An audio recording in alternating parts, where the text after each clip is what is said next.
Welcome back to Off Guard. I'm your host, Austin Rivers, along with my guy, Pausha. We're back. Fresh after this weekend of blowouts, playoffs entering. A lot of excitement going into the weekend. Obviously, wasn't exactly fulfilled in terms of the first round games.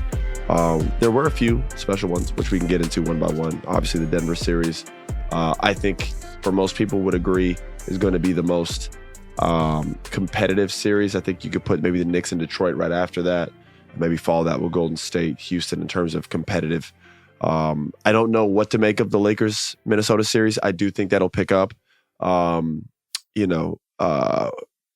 Just going over these quickly before we get into each one. It was shocking to watch the Memphis game. I didn't expect them to win, especially after winning a play-in game and then going right to play the number one seed. It's almost like a back-to-back for them. So I wasn't expecting a close defeat. A close game. I wasn't expecting a defeat to be of that amount. That is worrisome. Have you ever you played in a game like that before where you're on the other side of it, where you guys I've lost a game by 40 to 50 before, yes, in the NBA. But it was a regular season game. Yeah. It's impossible in the playoffs. That's never happened. Yeah. I've never even been anywhere near that. I mean, there have been games where it's just been a wash. We've lost by 20 maybe. Run gets, That Warriors team, I think, got us one time by like 31 game. In the playoffs, though, no. Well, so are you walking away from that game thinking more Memphis doesn't belong, or more, wow, OKC's, they're doing it in the playoffs just it's like they tough, did in the regular season? I'm not a big, I don't like getting an overreaction. We have enough of that. With that being said, it's one thing to lose by 20, to lose by 50, and if the starters would have kept playing, they probably could have won by 70. It was a gross game. So I take away a few things from that. For one, Memphis was not ready to play. They were tired. You could just see it in the overall energy and spirit right out the gates. I mean, after the first 6-7 minutes, the game just got away from them. That's got to be reason one. Reason two, OKC is far superior than Memphis, just to be honest. Memphis doesn't have a good team. They got a couple good players. Do you think we overrated them just for the fact that the last couple of years they've been, they've had the continuity of the big three, right? Bane, Jaren Jackson Jr., who kind of was a no-show, obviously, and John Morant. So we just expected more. We've seen these guys together for a few years. Chet absolutely manhandled Jaren Jackson Jr. Yeah. I got to see something from him because I'm a fan of his game. I think he's a really nice young man. I got to see what's like. He was on the FIBA team a couple years ago. Obviously, he wasn't on the Olympic team.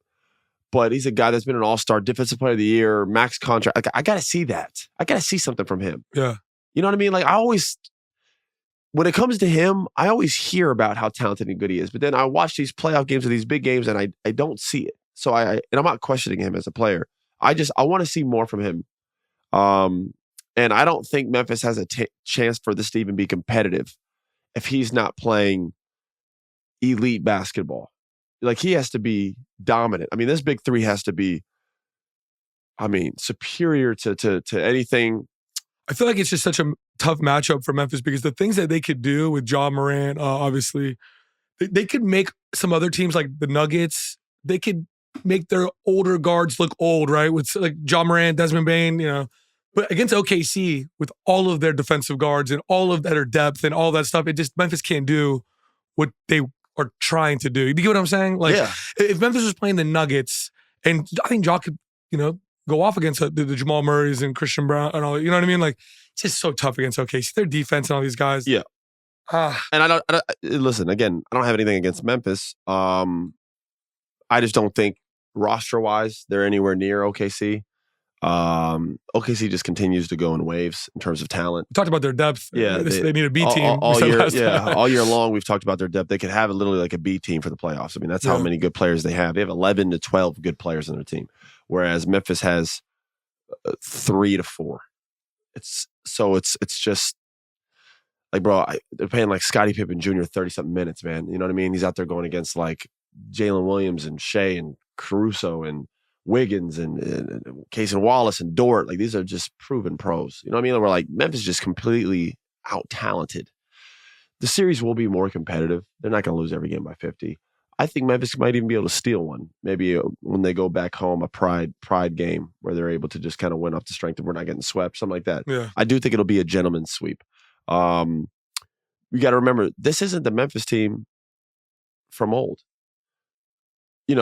Watching that game last night, I sat there on the couch and I thought to myself, this is a prime example of why you don't overreact. I think some of the best teams in the league are a product of people not overreacting and not making a move. Dillon Brooks is needed on Memphis.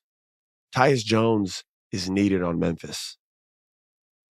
Sometimes we get in this thing where, like, in the NBA, you'll see an exec or a team not want to pay somebody, but then you see the effects years later, and it's like, well, what? This is the cost.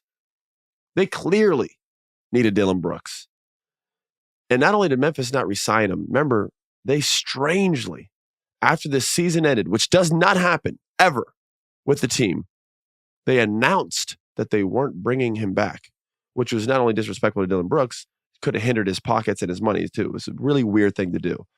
They announced right after that Lakers series a few years ago, we will be parting ways with Dillon Brooks. Why would you ever have to announce that?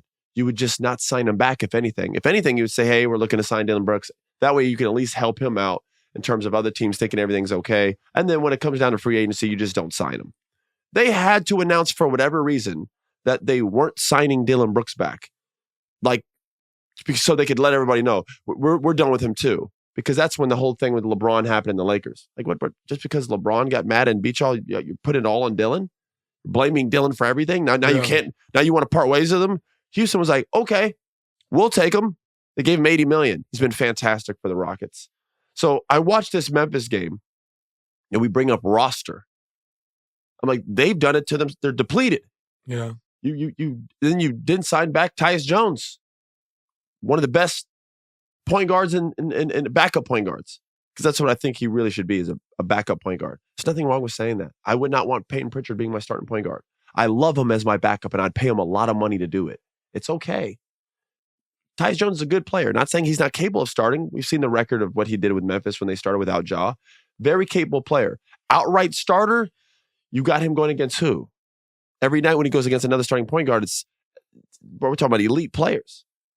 So this is what they had. They had one of the best backups behind Ja. So when Ja got, erratic, chaotic, you got this guy. Yeah. You had Dillon Brooks there, brought them toughness. They all had roles there. They were a much more complete team. You overreacted, didn't sign Dillon back, didn't sign Tyus Jones back, and now you guys are back in the playoffs after a successful year, after you fired the coach right before the playoffs. Again, very strange. Again, have yet to get a reason for it too. They just fired a proven coach before the playoffs. And then you go into game one and lose by 50. So when you ask me, like, is it a thing of they're tired? Sure. They had a back-to-back from the play-in. For sure. They'll play better. They're not going to lose by 50 every game. But I also saw the reality of their roster is just not that good compared to OKC, and they're not ready to play this team. Can I ask you a question? So a couple years ago when Denver meets Miami in the finals, and the Grizzlies were a 2 seed that year, right? The Lakers went to the conference finals.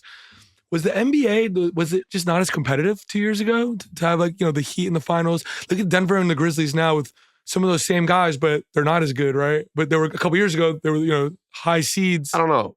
I think, at that point in time, maybe there were teams where it's just more parceled out. I think maybe it was a more free-for-all. Maybe there's only a few dominant teams. At that point, it's like Boston and, like you said, the Lakers or a couple other teams that were, like, really at that level. Yeah, the Lakers making the conference finals, it was with Vanderbilt, obviously, Anthony Davis, LeBron, that team, D'Lo.